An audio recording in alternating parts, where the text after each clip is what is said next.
Ito, pakinggan mo to mga kaklir. Pakinggan nyo to. Ha? Kakaiba pa yun ito mga kaklir. No, na option ito ni De La Rosa, lalo na't kailangan niya raw ng assurance. Option? Option not to work? Mga kaklir? Alam mo, minsan naninibago na ako dito kay Senator Alan Cayetano. Okay. Dahil may mga staff pa rin siya roon. Pinaalala naman ni Senate Minority Leader Alan Peter Cayetano na option ito ni De La Rosa, lalo na't kailangan niya raw ng assurance na mapoprotektahan ng gobyerno ang karapatan niya sakaling totoo ang ICC warrant. Mga kaklir, yun yung hindi ko makita. Actually, dapat siya lang yung tinake up ko dito. Kaya lang, marami namang ang senador na nagbigay ng opinion ng payo Option? Option ni Senator Bato not to report for work because of fear? Kung may warrant of arrest o wala? So it means, kung may warrant of arrest man siya na inisyo ng ICC, ang basa ko kay Senator Alan, huwag niyong isuko. Huwag niyo i-surrender. Dapat may assurance dito. Diba? Dapat protectionan nyo. So, lumabas dito, huwag niyo isuko. Kasi kung isusuko nyo, matatago talaga yan. And for him, it's okay. Option, ni Senator Bato, na sumuweldo habang nagtatago. Option, ni Senator Bato, na wag sumuko. Wag sumuko, magtago, wag magtrabaho, pero sumusweldo. Yun lang mga kriya, yun yung nakikita ko tingnan nyo. At kailangan pang proteksyonan. Senator Bato, sabi na role process. So, Ulit. No, na option ito ni De La Rosa, lalo na't kailangan niya raw ng assurance na mapoprotektahan ng gobyerno ang karapatan niya sakaling totoo ang ICC warrant. Anong proteksyon? Anong proteksyon? It's so broad. Anong klaseng proteksyon? Proteksyon na, sige, kapag kinuli ka, you will have your doctor with you, you will have your lawyer with you, you will have your own nurse, you will have your own security, you will have your lawyer kung dadaling ka sa ICC. Ganun bang protection? Katulad ng ginawa kay dating Pangulong Duterte. Anong klaseng protection ang gusto ni Senator Alan? Diba? May option pala na huwag pumasok sa Senado. Yun nga, Mixims Basta may takot ka sa pwedeng mangyari, pwedeng iboto ka ng tao at huwag na magtrabaho. Bakit? Option na hindi magtrabaho kasi natatakot ako May gano'n, di ba? Option. So, hindi ba lugi yung taong bayan dito? Basta may takot, sige, huwag ka nang pumasok. Option mo yan ang gandang payo, di ba? Maganda ba yung Anyway, minsan kasi makikita mo kung kaalyado ba yung magpapayo o hindi yung gobyerno dapat i-assure si Senator Bato sabi na role process. So, di ba? Kasi kung sasabihin anytime pwede ka nadamputin at dalhin sa ibang bansa, hindi ko sinasabing option sa lahat yun.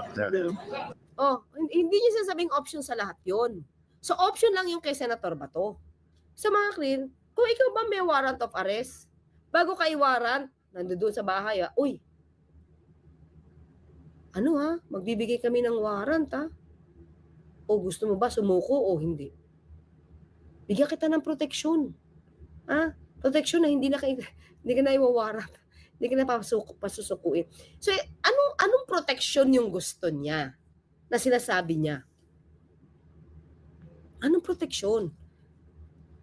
I-clear niya nga. Tinan ko kung meron sinabi ito mga clear Tingnan ko lang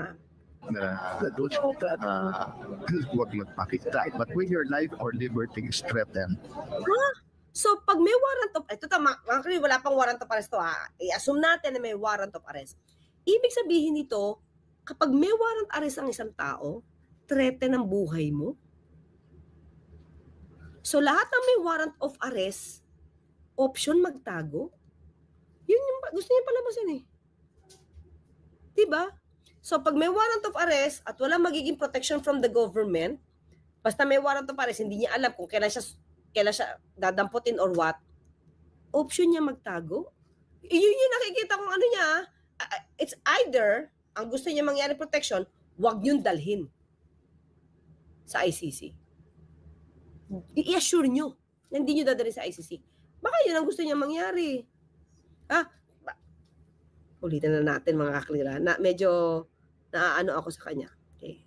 No, na option ito ni De La Rosa, lalo na't kailangan niya raw ng assurance na mapoprotektahan ng gobyerno ang karapatan niya sakaling totoo ang ICC warrant. Mga clear.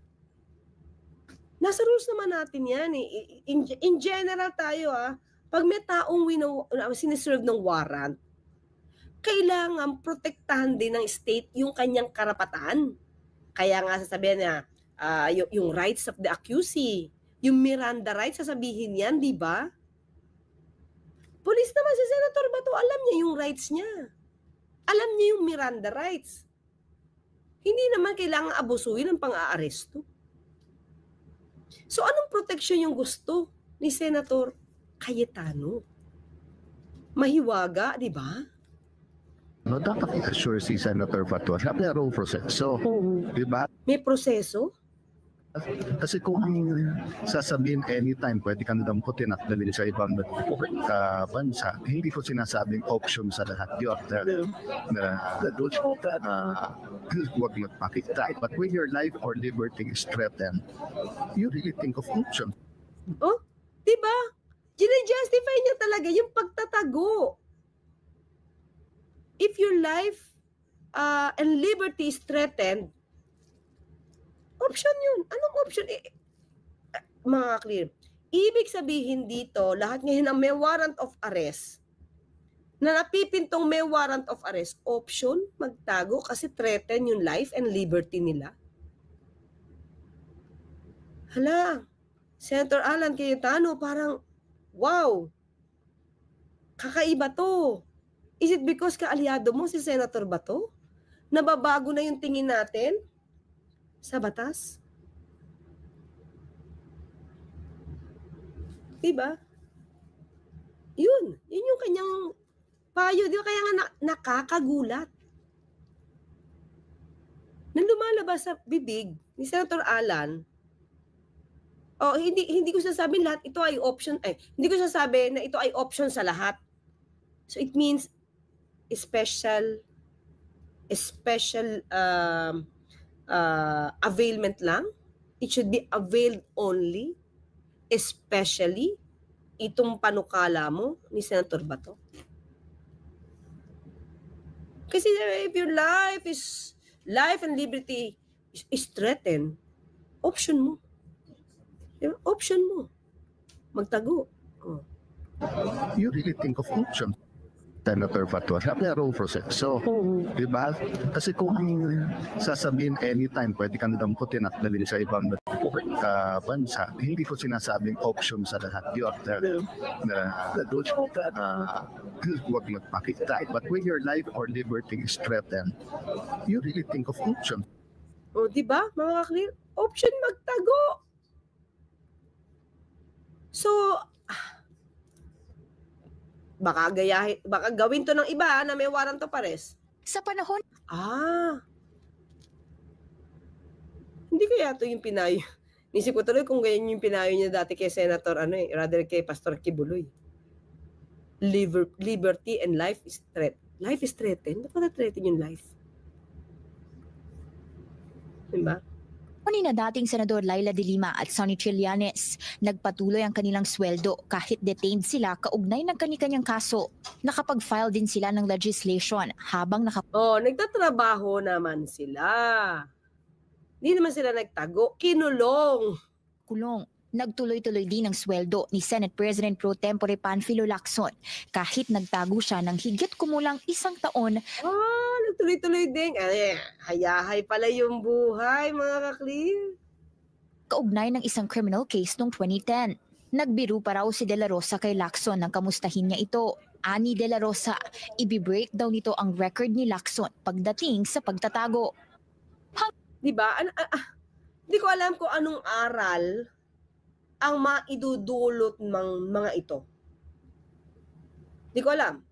At least si Senator, si SP Tito, may remedyo. You file para ma-take up namin. Okay yon. What with Senator Alan? Tapos si Senator Bato na tatalunin niya pa si Senator Lacson sa pagtatago. Dating mga pulis, dating pulis, nag-i-encourage sila sa mga tao may warrant of arrest to hide. Mga mambabatas to, ha? Mga mambabatas to. Kaya sabi ko yung mga payo dito nakakagulat, di ba? Hanggang ngayon, wala pa rin daw personal communication si De La Rosa kay SP Soto tungkol sa kanyang absences. Base sa Senate rules, ilan lang sa mga nakalagay doon ang quorum at penalties, gaya ng suspension o expulsion kapag may disorderly behavior ang isang senador. Para sa agenda, Hannah T., Billionario News Channel. Ano pa sunod dito? Ako na pala yan. So, ito, pakita ko sa inyo mga clear, ha? Ito naman, pabiro sinabi. Pero pakinggan na rin natin. Ha? Pabirong sinabi ito ni. Oops. GC ni Senator Bato. Well, it was in jest, ano? Paulitin yung record, yung sabi niyo conversation niyo, through kahit yung sa GC ni Senator Bato. Well, it was in jest, ano? Because do sa chat group namin, meron kami lahat ng all senators. So, I found time na kumustahin lang siya. Sabi ko, kumusta ka na? Mag-ingat ka lang, gano'n. So at that time, nagtatago na. Kasi kinakamusta niya na eh. Mag-ingat ka lang. Ulit. Yan. I found time na kumustahin lang. Well, it was in jest, ano? Because do sa chat group namin, meron kami lahat ng all senators. So, I found time na kumustahin lang siya. Sabi ko, kumusta ka na? Mag-ingat ka lang, gano'n. So, ang biro niya sa akin, sir, i-break ko yung record mo sa pagtatago. Di ba? Kahit biro ito, ginagawa niya na kasi nagtatago siya. So, ano ang maidudulot na aral nito sa mga kababayan natin na maaaring may warrant of arrest? Para bang, kayo lang pwede magtago, gawin ko rin. Di ba? Mga pulis na siya nagpapatupad dapat nito. Sila man yung nagsiserve ng warrant di ba? Mas malalaman mo yung mga supposed to be na maa-aresto, magtatago. Parang tinuruan nyo na magtago to. Tapos may haha. Yun. So when was it last, sir? During our budget deliberation, mga interpellations. Last week, sir? Nung hindi siya pumapasok na. Diba? Nung hindi pumapasok, ramdam na ni Senator Lacson na nagtatago. Kaya kinamusta, mag-ingat ka. Hindi naman Kinamusta ko last lang week siya. lang. Hindi naman last week lang, sir. Hindi naman, mga 2 weeks ago. Okay, sir. So ganun lang, sir, tapos wala na kayong binigay na advice sa kanya. Sabi ko, magtago ka mabuti. Alam mo, kahit joke Senator Lacson, kahit joke,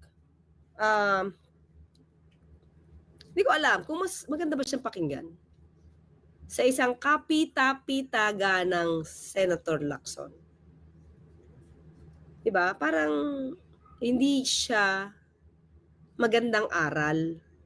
Kasi mangyayari ito mga clear, kapag may ganyan, Lemon, diba? Agent Lemon, pag ganyan, hindi ba pahihirapan niyo yung kabaro niyo na pulis para manghuli ng isang kriminal? Isang akusado. Ayokong kriminal. Isang akusado kasi pinagtatago niyo. Kahit pabiro. Diba, Lord Glenn? Takumi, Bensir. Tatay Gis, pinagtatago kahit pabiro, diba? Tago ka. So, anong lesson makukuha natin sa ganito? Diba? Pero alam ko, nagjo-joke siya. Pero, maybe joke, pero can be true. Can be. Hindi naman niya sinabi, di naman niya binawi. Di natin natin kung babawiin niya. Sir, hindi niyo i-advise na lumutang na Biro lang yun. Buti naman. Nabitin tayo doon. sabay kasi natin ito pinapanood. Buti naman, Senator Lacson, buti naman. Binawi. Thank you. Kasi hindi siya magiging magandang aral sa maaaring maserva ng warrant of arrest kasi baka lumaban sila sa police, di ba? O, kung sino man nagsiserve ng warrant. Buti naman. Thank you, Senator Lacson, for that. Seryoso. Sir, hindi nyo Oh, sineryoso daw. Thank you. ba siya advice Wala pa na na, butang na? wala pa na official warrant eh. Kaya nga sir. Kaya, Pero yung sir sa issue ng mga absences niya, hindi ba dapat issue yun na nag-absent siya? well, mamamarkahan siyang absent. Oo. So, meron kami sa rules na pagka Oo nga, ba't ba nagtatago? Tama naman siya. Wala pa namang official warrant. Di ba? Oh. 30 days, meron yan na merong certain number of days na continuous absence sa session para may sanction. I'm not sure. I have to Ano parusa, sir? Ano pong parusa? hindi ko sigurado. I think nasa ethics yan or nasa rules namin na yung 30 absences. So ibig sabihin... I'm not sure. Kailan review. Okay, siguro. Hindi nyo ba tandaan kung automatic na o kailangan... Well, ako, ang advice ko sa kanya, kung wala siyang intention na mag-surrender, magtago siya mabuti. Advice ko sa law enforcement, hanapin niyo siya mabuti. Trabaho nila. Inulit talaga. Akala ko pa naman nagjo-joke lang siya.